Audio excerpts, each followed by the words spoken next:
आप सभी का स्वागत है न्यूमिक मैथ में। इस चैनल पर हम 12th 11th 12th क्लास की मैथ को पढ़ाते हैं, जिसमें हम आपको आज सिखाएंगे इंटीग्रेशन बाय पार्ट्स कि इंटीग्रेशन को बाय पार्ट्स से किस तरह किया जाता है। सबसे पहले इसमें हम एक चीज़ सीखेंगे जिसको हम आइलेट बोलते हैं। आई मतलब हम आई मीन्स होता है मतलब इनवर्स ट्रिग्नोमेट्रिक फंक्शन। एल होता है लोगरिथम फंक्शन। ए होता है एल्जेब्रिक फंक्शन। टी होता है ट्रिग्नोमेट्रिक फंक्शन। ई होता है एक्सपोनेंशियल फंक्शन। जब भी हम इंटीग्रेशन को बाय पार्ट्स करेंगे तो पहले इस सीक्वेंस में हम उसको करेंगे, जिसका एक सिंपल सा फॉर्मूला होता है। जैसे अगर हमें दो फंक्शन दिए हुए हैं, F X, integration of F X and G X, तो इसमें हम करते हैं जो फर्स्ट फंक्शन होता है हमारा उसको हम पहले सेम रखते हैं और सेकंड का करते हैं इंटीग्रेशन माइनस इंटीग्रेशन। जो फर्स्ट फंक्शन होता है इसका हम डिफरेंशिएशन करते हैं and integration of second function. फिर हम टोटल का इंटीग्रेशन करते हैं। चल आइए इसके ऊपर हम एग्जाम्पल से समझते हैं इसको। जैसे एग्जाम्पल हम पहला लेते हैं, example x cos x D x. यहाँ पर हमारा जो x है एल्जेब्रिक फंक्शन है, कोस x है वो ट्रिग्नोमेट्रिक फंक्शन है। तो हम ये सही सीक्वेंस में इसी सीक्वेंस में करेंगे। तो x का हम जब x को हम सेम लिख लेंगे और सेकंड मतलब कोस का हम करेंगे इंटीग्रेशन माइनस इंटीग्रेशन। x का हम करेंगे डिफरेंशिएशन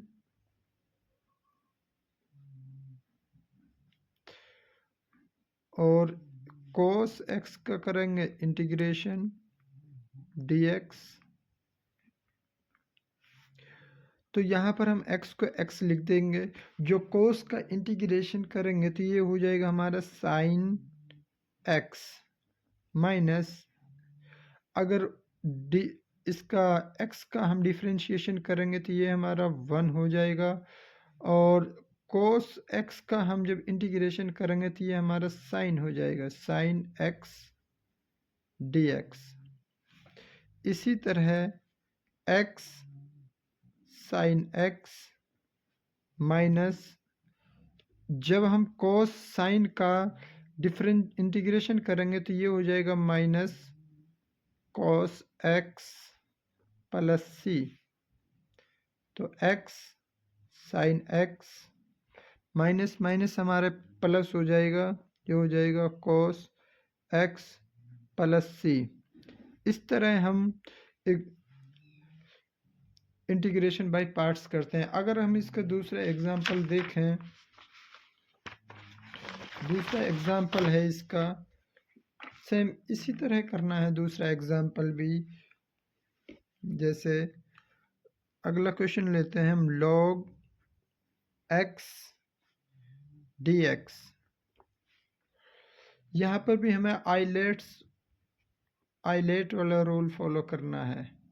अब लॉगरिथम तो है लेकिन कोई दूसरा फंक्शन नहीं, तो हम अपनी तरफ से इसमें एक 1 मान लेते हैं, log x 1 dx। अब हमें इसको हल करना है, तो जो हमारा फर्स्ट फंक्शन हो जाएगा इस यहाँ पर देखना है, फर्स्ट फंक्शन हो जाएगा log और जो 1 हो जाएगी ये अलजेब्रिक फंक्शन इस सेकंड हो जाएगा। तो सब में पहले हम सेम फॉर्मूला को लगाएंगे, log x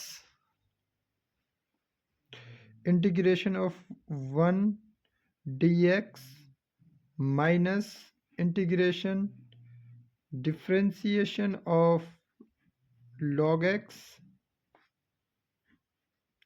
integration of 1 and total का इंटीग्रेशन। log x को हम log x लिख देंगे और जब 1 का हम डिफरेंशिएशन करेंगे तो ये हमारा x आ जाएगा माइनस log x का हम डिफरेंशिएशन करेंगे तो ये हो जाएगा 1/x और 1 का जब इंटीग्रेशन करेंगे तो ये हो जाएगा x dx। x से x कट जाएगा तो यहाँ पर बचेगा हमारा log x, या x को हम आगे लिख देंगे माइनस यहाँ पर 1 बचेगा हमारा। जब 1 का इंटीग्रेशन करें तो ये हो जाएगा x प्लस सी। अगर हम एक और एग्जांपल लेना चाहें इसी के ऊपर तो जैसे नेक्स्ट एग्जांपल है जो हमारा इंटीग्रेशन बाय पार्ट्स का, इसे ले सकते हैं हम x e की पावर x एंड dx। अभी हमने थोड़ी देर पहले सीखा था, हम आइलेट्स लेते हैं जैसे,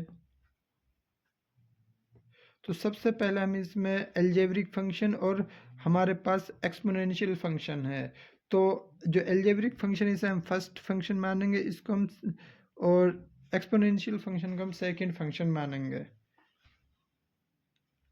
तो जब इसको हल करेंगे तो फर्स्ट फंक्शन को हम सेम रखेंगे और ex सेकंड फंक्शन का मतलब एक्सपोनेंशियल फंक्शन को हम इंटीग्रेशन करेंगे माइनस इंटीग्रेशन ऑफ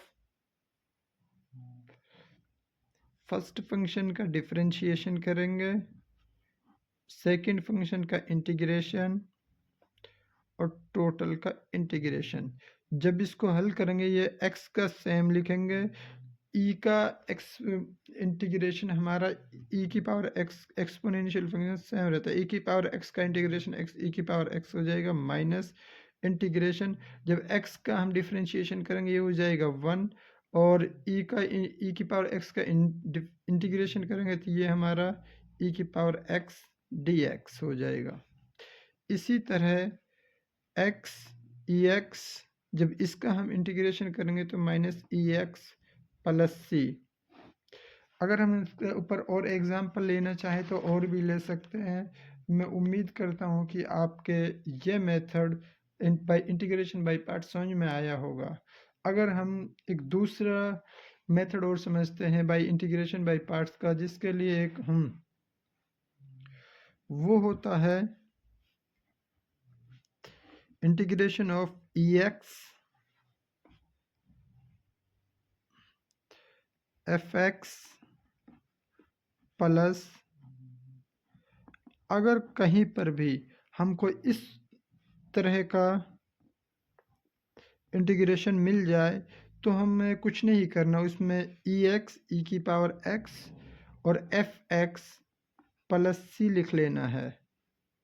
जैसे इसके ऊपर हम एक एग्जांपल लेते हैं, जैसे integration of ex and tan inverse x plus 1/1 plus x square dx। अब इसमें देखना हमें ये ऊपर कैसे ये मिल रहा है नहीं मिल रहा है। यहाँ पर e की पावर x fx क्या है, यहाँ पर हमारा tan इनवर्स x है। अब जब tan इनवर्स का हम इंटीग्रेशन करेंगे तो क्या आएगा 1/1 प्लस एक्स स्क्वेयर। इसका मतलब जो fx का इंटीग्रेशन हमारा इसके साथ है तो हम इसको लिख सकते हैं डायरेक्ट, इसका आंसर आ जाएगा e की पावर x एंड fx क्या हमारे पास tan इनवर्स x प्लस सी। मैं उम्मीद करता हूँ कि जितने भी क्वेश्चन और ये टॉपिक जो मैंने समझाया आपके समझ में आया होगा। अगर आगे भी आप इस तरह की वीडियो चाहते हैं तो हमारे चैनल को सब्सक्राइब करें एंड शेयर करें और कमेंट में लिखें कि आप कौन से चैप्टर की वीडियो चाहते हैं।